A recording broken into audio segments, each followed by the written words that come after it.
আসসালামু আলাইকুম, কেমন আছেন সবাই? আশা করি সবাই অনেক ভালো আছেন। আলহামদুলিল্লাহ আমরাও ভালো আছি। চলে আসলাম একটা নতুন ব্লগে। তো আজকের ব্লগটা আমি রান্নাঘর থেকে শুরু করলাম। আর ঘুম থেকে মাত্র উঠছি আমি 5টার দিকে। খুব কষ্ট হইতেছিল। তো আবার 8টার দিকে আবার একটু ঘুমাইছি। এখন 9টা বাজে, এখন উঠছি। তো মার সাথে দেখাই আমার ঘরে হলো আমি সকাল সকাল আজকে তেমন কাজ করতে পারি নাই। ওইটা ঘুমের প্রবলেমের কারণে আমি একটু ছটফট করে আবার মেডিসিন খেয়ে আবার ঘুমাইছি। এখন উঠে দেখি 9টা বেজে গেছে। আবদিও নাস্তা করতেছে। আর আমি কি দেই আবদিয়াকে সেটা তো মা বুঝতেছিল, জানে না। বা খাবার দাবার আমি ওর জন্য ভাত রেখে দিছি, ভাত ভাইজা দিব আজকে নাস্তার জন্য। তো আমি ঘুমাইছি আর মার সাথে আবদিয়া হলো খেলাধুলা করছে। আবার অনেকেই হলো আপনারা কমেন্ট করছেন, কালকে ভাবি আসছিল, সবাইকে দাওয়াত দিছিলাম, সবার জন্য রান্না বান্না করছি। আমার রান্না বান্না নিয়ে মানুষের এত সমস্যা আমি বুঝলাম না। রান্না করলেও দোষ, না করলেও দোষ। এত বাজে বাজে কমেন্ট করেন আপনারা জানেন আমার শরীরের অবস্থা কি। তারপরও আমি চাই সবাই একসাথে বসে খাওয়া দাওয়া করতে সবার সাথে, যাতে ওইটা যাতে তাদের না হয় যে আসলে আমি অসুস্থ, ওইটা যাতে তাদের ফিল না হয়, সেজন্য আমি যথেষ্ট পরিমাণ চেষ্টা করি। তো অনেকে হলো ডিম নিয়ে কথা বলছেন, ডিম শুধু বাচ্চাদের জন্য হয়, ডিম কেউই খাইতে চায় না, কেউই না। তারপর রাতে বাবা আসছে বিধয় ডিম খাওয়া হয়েছে, ডিম শেষ হয়েছে, ডিম খাওয়াই হয় না। ও আমি 8টা ডিম নাকি যেন সেদ্ধ করছিলাম, তার মধ্যে পচা বের হয়েছে আর আবদিয়া খেয়ে ফেলছে। তো ওই ডিম নিয়ে এত কমেন্ট, আল্লাহ রে। আবার কি যা কমেন্ট করছে ওইগুলো বেরও করতে পারি না। কি কমেন্ট করে মানুষ খাবার দাবার নিয়ে এত বাজে কথা, বা খাবার দাবারের উপরে খারাপ কমেন্ট কিভাবে করে? খাবার দাবার কোনোদিন খারাপ হয়? খাবার দাবারের উপরও বাজে বাজে কমেন্ট করে। বলতে পারেন যে সোজা বলতে পারেন যে আমি কিপটা, বা আমি খাবার দাবার রান্না করি না, এটা বলতে পারেন, স্বাভাবিক। আমি যত বছর ধরে ইনকাম করি, আমি কখনোই আমার খরচ কার জন্য, কতটুক সংসারের জন্য করি, কতটুক কার জন্য করি, আমি কখনো আপনাদের সাথে শেয়ার করি না। আলহামদুলিল্লাহ আমি শুধুমাত্র আমার শখ পূরণ করছি আর খাবার দাবার খাওয়াইছি মানুষকে। এছাড়া আমার কোনো সেভিংস ছিল না। আমার বোনদের বলেন, আমার বোনদের জামাইদের বলেন, যত খরচ ছিল আমার বাড়িতে আমি ছিলাম, যত সমস্ত খরচ, এই জন্য ঘুমায় দাগ পড়ে গেছে, সমস্ত খরচ আমি করছি। আর সবাই বলতো যে এত খরচ করো না, সেভিংস করো। তো খাবার দাবার নিয়ে আমাকে খোটা দিবেন না, খাবার দাবার নিয়ে আমার করবেন না। এখন সমস্যা হয়েছে অনেক কিছু নিয়ে, আমি একটু ঝামেলার মধ্যে পড়ে গেছি। এখন একবারই টাকা নাই। আপনাদের কথা বললে আপনারা অনেক বাজে মন্তব্য করেন। আমার সমস্যা কিছু জিনিস আমার এখন বর্তমানে, কারণ সংসারটা পুরোটা আমার। সংসারের কত টাকা খরচ হবে, কোন জায়গায় কি আনতে হবে, কখন আমার সংসারে কি শেষ হয়ে যেতেছে, কোনটা লাগবে, সমস্ত চিন্তা ভাবনা আমার। এই চিন্তাটা যদি আরেকজনের থাকতো তাহলে হয়তো আমার এত কষ্ট হইতো না। আর আমি চাইবো না আমার জীবন, আমার সংসার, যতদিন আমি বেঁচে থাকবো, আমি পারবো ততদিন পর্যন্ত আমার উপরে। যখন আমি পারবো না, তখন আমার জীবন সঙ্গীরা আমি বলবো যে এখন আমি পারতেছি না, এখন তুমি করো সব কিছু। আমি যতদিন পর্যন্ত পারবো, আমার শরীরে যতদিন শক্তি আছে, যতদিন আমি ইনকাম করব, আলহামদুলিল্লাহ আমি কখনোই, আমি জানি অনেকেই অনেক ধরনের মন্তব্য করেন, বা আমি সবাইকে এখনো পর্যন্ত অনেক কিছুই খুইলা বলি নাই, সেজন্য অনেকেরই অনেক ধরনের মন্তব্য আছে। ইনশাল্লাহ একটা সময় আমি বলবো আমার আসলে কি সমস্যা, আর বা কি জিনিস। আমি অনেক জিনিস আপনাদের সাথে শেয়ার করি না, লুকাই রাখি। আমি যতদিন পর্যন্ত বাড়িতে আছি আমি কারো উপরে করতে চাই না। আমি আমার ইনকাম দিয়ে আমি চলতে চাই যতদিন বাঁচবো। যখন আমি পারবো না, তখন আমার জীবন সঙ্গীরা বলবো যে আমি এখন পারতেছি না, তুমি এখন করো। এছাড়া যদি আমরা ভিক্ষা করে খাইতে হয়, ভিক্ষা করে খাবো, কোনো প্রবলেম নাই। আমি কারোর উপর কোনো প্যারা দিতে চাই না। আমার সংসার, আমার জীবন, আমার পরিশ্রম। আমি তো আর ওই মেয়ে না যে স্বামী বাইরে থেকে লাখ লাখ টাকা ইনকাম করে আনবে, স্বামীর টাকা দিয়ে ফুটনাট করে এটাও করবো, ওটা করবো, নাচ করবো, ডান্স করবো, তারপরে পোশাক কিনবো, বাসায় সবাই দাওয়াত খাবো, ওরকম তো না।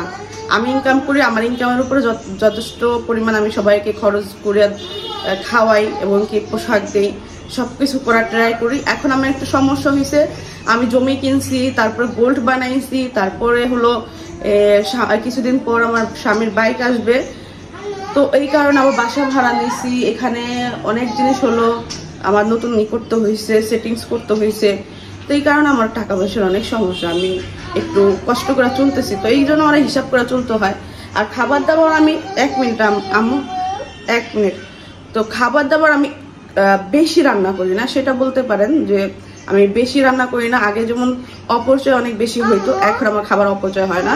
যা রান্না করি সুন্দর শেষ হয়ে যায়, একবেলা শেষ হয় না, পরের বেলা শেষ হয়ে যায়। মানে আমি 2 বেলা রান্না করি, আমি 3 বেলা রান্না করি না। পচা কান্দা আমি খাই না, মনে হয় এই বাসাকে আরো অনেকদিন হয়ে গেছে। যাই রান্না করি মনে করেন 2 বেলার জন্য রান্না করি, 1 বেলা খাই, পরের বেলা একটু খাই। 3 বেলা খাইতে পারে না আমি, 4টা রান্না করি, 3 বেলার জন্য আমার পরের বার রান্না করতে হয়। তো সেটা বলতে পারেন যে আমি অল্প অল্প রান্না করি যাতে তাড়াতাড়ি খেয়ে ফেলতে পারি। আর আমি মানুষ অনুযায়ী রান্না বান্না করি, কে কতটুকু খায় না খায় আমি খাওয়াইছি এত বছর, তো আমি জানি না যে কে কি খায়। তো এই হলো বিষয়। অনেকেই অনেক মন্তব্য করেন, অনেক কিছু বলতে মন চায় অনেক সময়, আবার ভাবি যে আপনাদের আসলে বইলা লাভ কি, আপনারা আমার সংসারে খরচ করে দিবেন না আমার সংসারে দেখবেন? এই দেখেন আমি কত কষ্ট করে কষ্ট করি, আসছেন আপনারা কেউ বলেন? আসবেন না। তো শুধু শুধু আপনাদের আমার পার্সোনাল বিষয়ে কথা বলে লাভ কি? কারণ আমার যতটুকু মনে হয়, অনেক কথা অনেক কিছু বলতে মন চায় অনেক সময়, কিন্তু আমার মনে হয় যে আসলে আপনাদের শুধু মানে যতটুকু শোনানোর দরকার অতটুকু শোনাই, যখন যেটা প্রয়োজন হবে আপনারা তো আমার কিছু দিবেন না। তো এই জন্য হলো আপনাদের ভালোবাসার খাতিরে যতটুকু আপনাদের মনে হয় যে না এটা শোনাই, ওটাই শোনাই, বেশি কিছু আপনাদের কাছে বলি না। তো মা আসছে, মা হলো আমি আজকে সকালে দেরি করে উঠছি, সেটা তো বললাম ফার্স্টে। তো আমার মা হলো থালা বাটি সব কিছু ধুয়ে রাখছে, ঘরটা ক্লিন করে রাখছে, উঠা দেখি। তো এখন হলো নাস্তা বানাই দেবো, দেখি কি বানাই দিতে পারি। অনেকেই হলো আবার আরেকটা কমেন্ট করছেন, আমার ভাবি, এক কথা বলতে যায় আরেক কথা বলছি। আমার মা আসছে, ভাবি আসছে, সবাই আসছে। তো দরজা যখন খুলছে মা তখন ভাত খাইতেছিল, তো সেই কারণে সাজারের গুলো নেয় নেয় বা ভাবির সাথে কথা বলে নেয়, সেটা নিয়ে অনেক কমেন্ট করছে। তা আপনারা কি চান, মানে মা খাইতে বসছে মা লাভ দিয়ে উঠা, মা কি 12 বছরের মাইয়া যে উঠা আর তার পোলার বউকে কোলাকুলি করবে, বা তার বান্ধবী? যেমন আমরা যেমন বান্ধবী আসলে আমরা যেমন বুকে নিয়ে একটু কোলাকুলি করি যে আমার বান্ধবী আসছে, তা আমার মার কি বান্ধবী আমার ভাবি যে সে খাবার রাইখা আমার ভাবির সাথে কোলাকুলি করবে? আর বাচ্চা কোলে আসছে, আমরা সবাই ছিলাম, আর সাহায্য তো আমাদের ভাইয়ের মেয়ে, তো বাচ্চা কাচ্চাদের সাথে কিসের? তো আমি ওখানে কত 1 মিনিট ভিডিও আপনাদের দেখাইছি, তারপরে যে ঘন্টার পর ঘন্টা আমরা ছিলাম, তখন কি জানেন আমরা কি কি করছি? তো শুধু শুধু এত বাজে মন্তব্য করবে না, আমি চাই না কারো সম্বন্ধে বাজে মন্তব্য করেন। কেউ যদি খারাপ হয়েও থাকে, তাহলে প্রয়োজন কি আপনার খারাপ কমেন্ট করার? কোন আপনার ভালো লাগে, আপনি ভালোবাসেন, আমাকে দেখেন, আমাদের দেখেন, সেটা যে কোনো ব্যক্তি হোক। আমি কারোর বিরুদ্ধে বলি না যে আপনারা বাজে কমেন্ট করবেন, সেটা যে কোনো ব্যক্তি হোক। সে যদি আপনারা ধরেন খারাপ করেও থাকে, তাও দরকার বলার দরকার নেই, তার ব্যক্তিগত জীবন, তার হিসাব তার কাছে। আপনাদের ভালো লাগে আপনারা দেখেন। তো অনেকে বাজে কমেন্ট করছেন আমার মার নামে যে এটা হ্যান ত্যান। আপনারা জানেন ভাবির সাথে, ভাইয়ের সাথে, ফ্যামিলির সাথে, মোবাইলের বাইরে অনেক কেচাল হয়েছে বা অনেক প্রবলেম হয়েছে, সবকিছু তার আপনারা জানেন না।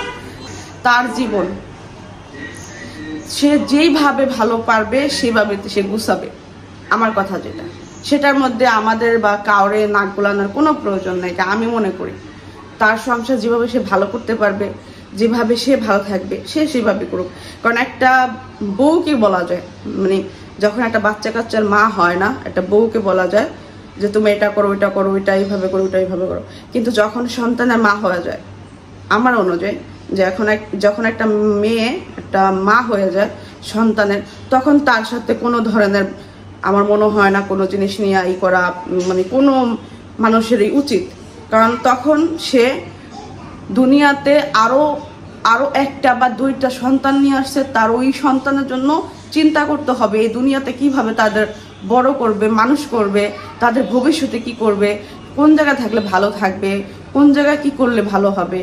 তো একটা বউর সাথে ঝগড়া করা যায়, গ্যাঞ্জাম করা যায়, কিন্তু একটা মায়ের সাথে ঝগড়া করতে পারে না কোনো মা কোনো মার সাথে ঝগড়া করা উচিত না। তো আমার বাড়িতে এতদিন ভাবি ছিল, তারও মোবাইলে আউট অনেক কেচাল হয়েছে, অনেক ধরনের গ্যাঞ্জাম হয়েছে।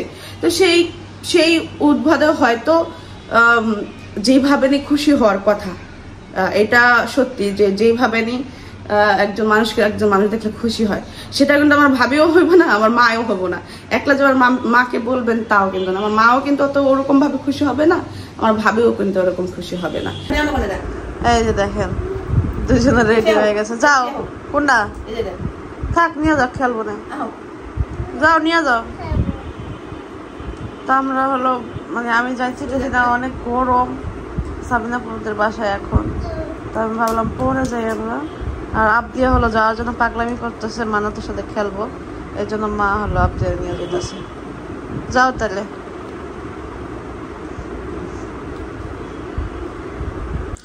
তাই যে আমরা দুজন হলো রেডি হয়ে গেছি, মা আর আবদিয়া হলো তারা দুজনেই আগে চলে গেছে। আবদিয়া সকালবেলা ঘুম থেকে ওঠার পরে বলতেছে মা নানুকে নিয়ে যাবো, মরিমাপু যাবো, বেবি কোথায়? কারণ রাতের বেলা যেহেতু আমাদের এখানে ছিল, তো ও ঘুমাই গেছে, তারপর আপুরা চলে গেছে, তো আর দেখে নাই। তো সেই জন্য সকালবেলা উঠে এই বিরক্ত করতেছিল, তো মা হলো ওরা নিয়ে চলে গেছে। আর আমরা দুজনে এখন কয়টা বাজে? এখন 2:30 বাজে। এখন আমরা দুজন রেডি হয়েছি। আর আমার ভাবছিলাম আজকে তো আমি ভাবছি কি অন্য একটা ড্রেস পরবো, কিন্তু যে ড্রেসটা বের করছি ঈদের সময়, যে ড্রেসটা পরছি ওই ড্রেসটা আমার এখন গায়ে লাগতেছে না। তো এই ড্রেসটা কিছুদিন আগে পরছি, তো এইটাই পরলাম। আমার কিছু কাপড় চোপড় বানাইতে হবে এই সময়ের জন্য। এই সময়ের জন্য আমার কোনো কাপড় চোপড় নাই, তো দেখি ইনশাল্লাহ বানাবো, কয়েকদিনের মধ্যে বানাবো। তো এখন আমরা যাই, দেখি গিয়ে আমার বোন কি কি আয়োজন করছে আমাদের জন্য। তো চলো। তো কালকে তো আমি কাজকর্ম করছি, আমার এত কষ্ট লাগে না, সবাই ছিল। আজকে আমার অনেক বেশি কষ্ট লাগতেছে, তার কারণ হলো আজকে সারাদিনটা কোনো কাজকর্ম করি নাই, তো এই জন্য পায়ের ব্যথাটা একটু বেশি হয়ে গেছে। তালা নিছো? তুমি বাইরে যাবা তো। আচ্ছা, তা আমরা বাসার সামনে থেকে গাড়িতে উঠলাম। গাড়িটা যেরকম গরম ওরকম আমার পায়ে সমস্যা, দুটো মিলেই অনেক কষ্ট করে হলো আজকে সিঁড়িটা নামলাম। আজকে অতিরিক্ত ব্যথা করতেছে, তো বাসা থেকে নামার পরেই হলো গাড়িটা পেয়ে গেছি, না ঝামেলা হয়নি। মিশিং এর কি শব্দ, মোর বোনের বাসার সামনেই। এখন নাইটটা যাম কেমনে?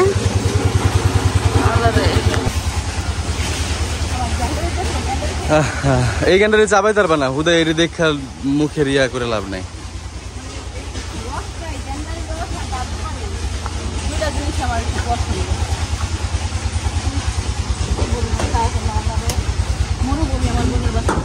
মরুভূমি, একটা মরুভূমি এক ধরনের।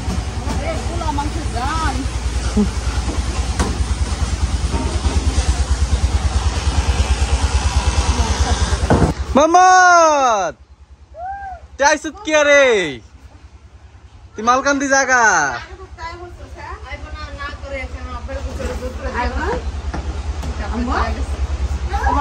দেখছো কত গরম, অনেক গরম। এই পাংখাটা লাগায় না আর এই গরমের ভিতরে।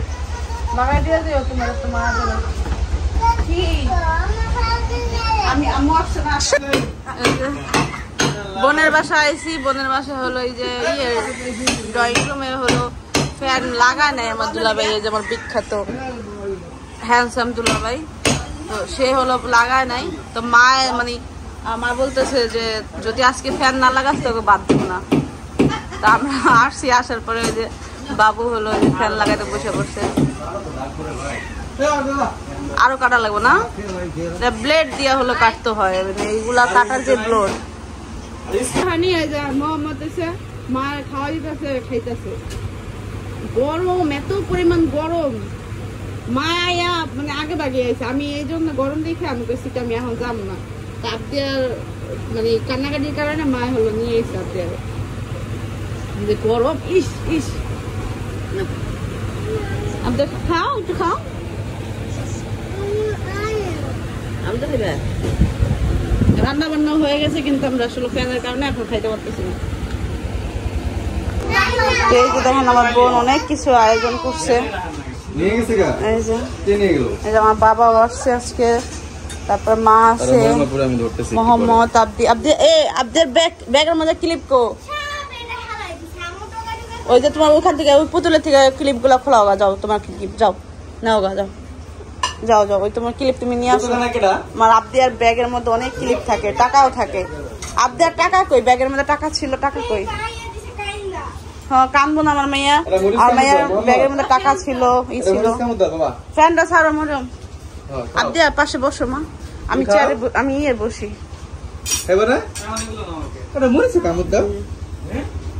খাবার দাবার দেখতে কত সুন্দর লাগতেছে।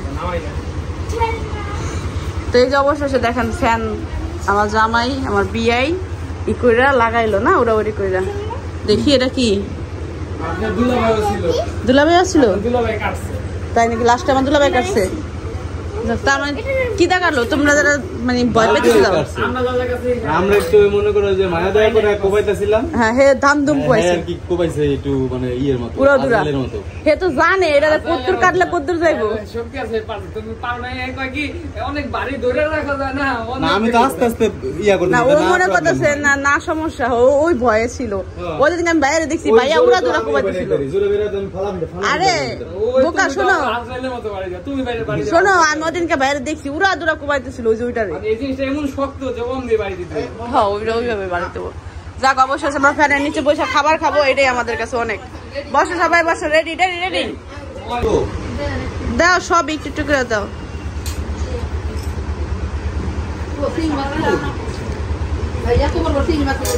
একটা চিংড়ি মাছ আমার দিও। চিংড়ি মাছ বোনা করছে? আমি নিচে বসলাম না, বসলে উঠতে অনেক কষ্ট হয়, এই জন্য হলো আমি এখানে বসলাম। আমার জীবনের প্রথম বাবু হলো আমার জন্য মানে প্লেট ইকো বাড়তেছে, দেন কি দেখ কি করতেছে, মানে প্লেট সাজাইতেছে।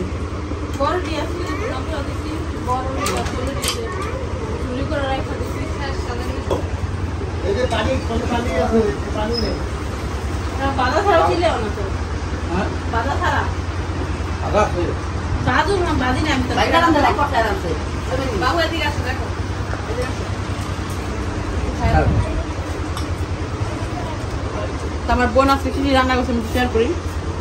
বোনা ডাল আমার বোনের হাতে সবাই অনেক বেশি পছন্দ করে। গরুর মাংস, এটা হয়েছে, এটা কি মাছ জানো মা? বাসা মাছ, চিংড়ি, করলা ভাজি, শসা, টমেটো, কাঁচামরিচ।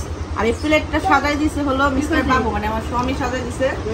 প্রথমবার সাজাই দিছে উল্টা হাতে, উল্টা চামিচে কি কি দিয়া সাজাইলো। আমি হলো এইখানে বসছি। আব্দিয়া খাবা না কেন? আব্দিয়া খাইছে, আগে খাওয়াই দিছে মা। খাইতে বসে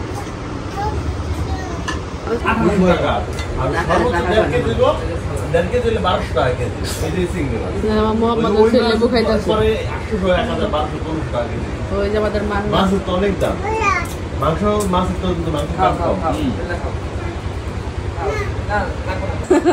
নেব না না, লেবু নিয়ে বইছে, সবকিছু তুই লেবু নিয়ে বইছে।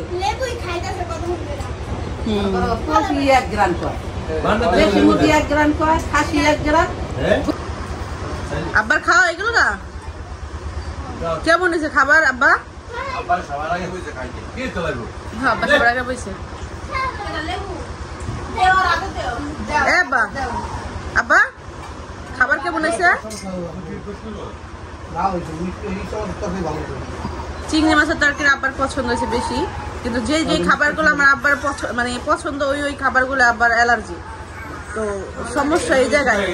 আব্বার যে খাবারগুলো আব্বা অনেক বেশি পছন্দ করে ওই খাবারগুলো অ্যালার্জি, আর ওইগুলো আব্বা খাইতে পারে না।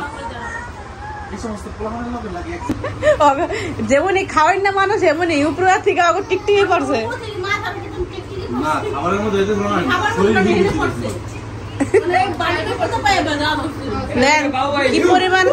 কি পরিমাণ খাবার দাবার খাইলে তারা লাস্ট পর্যন্ত খায়। আমি অন্য কোনো ওয়ার্ড বলবো না এখানে। দেখেন হান্ডি পাতিল কিন্তু সব খালি। তোমাদেরকে সবাইকে দিয়া তোমাদের পোলাপানকে বুঝাইয়া তোমাদের পোলাপানকে খাওয়াইয়া তারপর হচ্ছে কি আমরা খাইতে বসছি। গুড নিউজ মিস্টার বাবু, গুড নিউজ। পেমেন্ট এসেছে, পেমেন্ট এসেছে আলহামদুলিল্লাহ। ঘুরতে যেতে পারবো এখন। আল্লাহ চলো ঢাকা যাইয়া।